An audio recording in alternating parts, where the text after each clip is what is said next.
Have you ever felt like you're surrounded by idiots?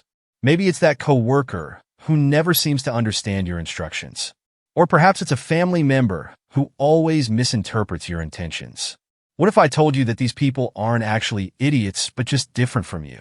Today, we're diving into the book Surrounded by Idiots by Thomas Erikson.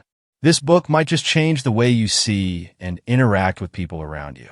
Let's start with a quick overview of Surrounded by Idiots. Erikson's book is all about understanding different personality types to improve communication. The main idea? There are 4 basic personality types, each with its own communication style.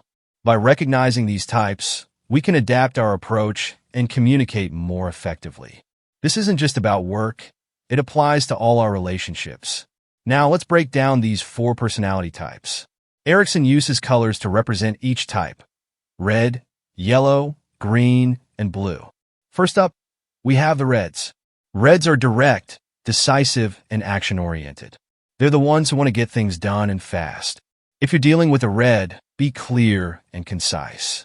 They don't want long explanations or emotional appeals. Just give them the facts and the expected results. For example, in a meeting, a red might say, "Let's cut to the chase." What's the bottom line? To communicate effectively with reds, focus on results and efficiency. Don't waste their time with small talk or unnecessary details. Next, we have the yellows. Yellows are enthusiastic, optimistic, and creative. They're the life of the party, always full of energy and new ideas.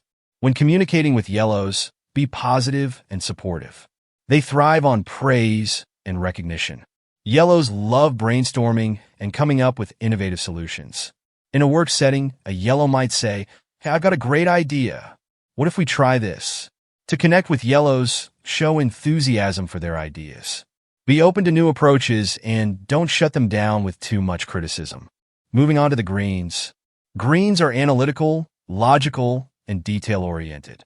They like to take their time and consider all angles before making a decision. When dealing with greens, provide facts, data, and evidence to support your arguments. They appreciate thoroughness and dislike rushed decisions. A green might say, "I need more information before we can move forward with this project." To communicate effectively with greens, be patient and prepared. Give them time to process information and come to their own conclusions. Lastly, we have the blues. Blues are calm, patient, and people-oriented. They value harmony and stable relationships. When interacting with blues, be empathetic and understanding. They appreciate a gentle approach and dislike confrontation. A blue might say, "How do you think this decision will affect the team?" To connect with blues, show that you care about their feelings and opinions. Take time to build rapport and create a comfortable environment for discussion. Now that we understand these 4 types, let's look at how to apply this knowledge in real-life situations. In the workplace, knowing these personality types can be incredibly helpful. Imagine you're leading a team meeting with all 4 types present. You might start by giving a clear, concise overview for the reds. Then, open up for creative input to engage the yellows. Provide detailed data and analysis for the greens. Finally, ensure everyone feels heard and comfortable with the decisions made for the blues. Let's say you're giving a presentation to a mixed group. You could structure your presentation to appeal to all types. Start with a bold statement of your main point for the reds. Include some engaging visuals and interactive elements for the yellows. Provide in-depth data and logical arguments for the greens. And make sure to address how your ideas will impact people for the blues. In conflict resolution, understanding personality types can be a game changer. If a red and a blue are in conflict, the red might come across as aggressive to the blue. The blue might seem indecisive to the red. By recognizing these differences, you can help them find common ground. Encourage the red to be more patient and considerate. Help the blue to be more direct in expressing their needs. This knowledge isn't just for work.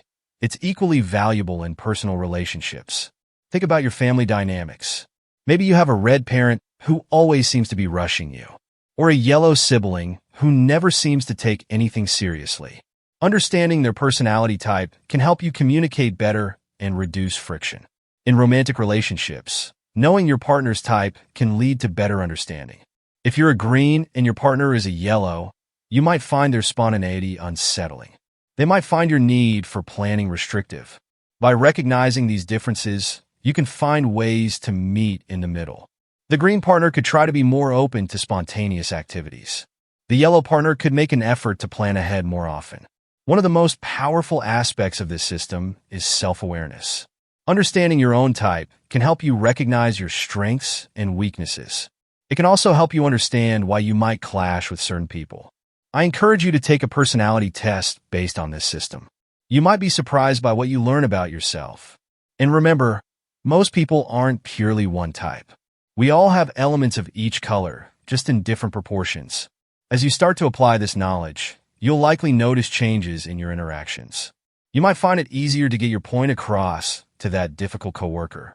Or you might have more patience with a family member who communicates differently. The key is to practice and be patient with yourself and others. It's important to note that this system isn't about putting people in boxes. It's a tool to help us understand and adapt to different communication styles. People are complex, and no one fits perfectly into any one category. Use this knowledge as a starting point, not a definitive guide. One potential criticism of this system is that it oversimplifies human personality, and there's some truth to that. However, the value lies in its practicality and ease of use. It gives us a framework to start understanding differences in communication styles.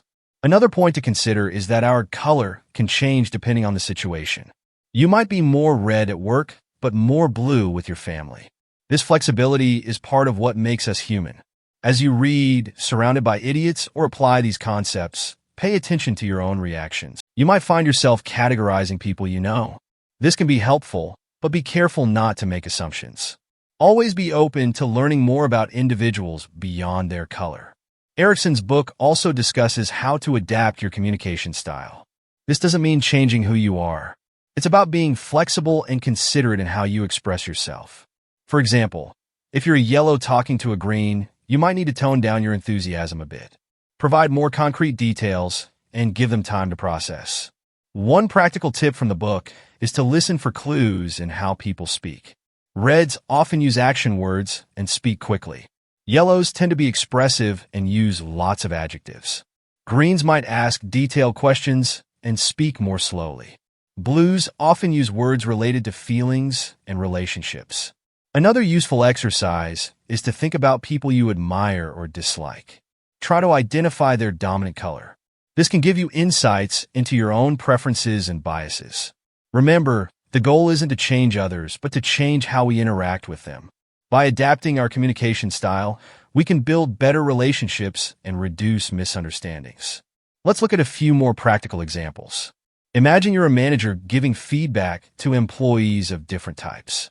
For a red, be direct and focus on results. Your project increased sales by 15%. Great job. Here's your next challenge. For a yellow, be enthusiastic and highlight their creativity. Your innovative approach really energized the team. Let's brainstorm your next project. For a green, provide detailed analysis. Here's a breakdown of your performance metrics. Let's discuss areas for improvement. For a blue, focus on their impact on others. Your supportive attitude has really improved team morale. How do you feel about your progress? In personal relationships, this knowledge can be equally valuable. If you're planning a vacation with a partner or friend of a different type, consider their preferences. A red might want an action-packed itinerary. A yellow might prefer a mix of activities and social interactions. A green might appreciate a well-researched, detailed plan. A blue might prioritize relaxation and quality time together. When it comes to giving and receiving compliments, different types have different preferences. Reds appreciate recognition for their achievements and results. Yellows love enthusiastic praise for their ideas and personality. Greens value acknowledgement of their expertise and attention to detail. Blues appreciate recognition for their contributions to harmony and relationships. In conflict situations, understanding these types can be particularly helpful. If two colleagues are arguing, consider their colors. A red and a green might clash over pace. The red wants quick decisions, while the green needs time to analyze. Help them find a middle ground, perhaps by setting clear deadlines for analysis and decision-making. When working on a team project, try to leverage the strengths of each type. Reds can take charge and keep things moving. Yellows can generate creative ideas and enthusiasm. Greens can ensure thorough planning and attention to detail. Blues can maintain team harmony and ensure everyone's voice is heard. In parenting, understanding your child's dominant color can be illuminating. A red child might respond well to clear rules and consequences. A yellow child might need variety and opportunities for creativity. A green child might appreciate logical explanations and time to process. A blue child might need extra emotional support and reassurance. Remember, the goal isn't to label people, but to understand and adapt. We all have the capacity to display traits of each color, depending on the situation. The key is to recognize these traits in ourselves and others, and adjust our approach accordingly. As you become more familiar with this system, you might start to see these colors everywhere. In movies and TV shows, characters often embody these types for dramatic effect. In literature, authors use these personality traits to create compelling characters. Even in politics, you can often see these communication styles at play. One final thought. While this system can be incredibly useful, it's not the only way to understand personality differences. There are many other models and theories out there. The value of Erikson's approach lies in its simplicity and practical applicability. So, are you really surrounded by idiots? Or are you surrounded by reds, yellows, greens, and blues? Understanding these different personality types can transform your interactions. It can turn frustration into understanding, conflict into collaboration. I encourage you to read Surrounded by Idiots and start applying these concepts in your daily life. Pay attention to the colors of people around you. More importantly, become aware of your own dominant color. Remember, effective communication is not about changing others, but adapting ourselves. So, what color are you? And how will you use this knowledge to improve your relationships? Let me know in the comments below. And if you found this video helpful, please like and share. Until next time, happy communicating!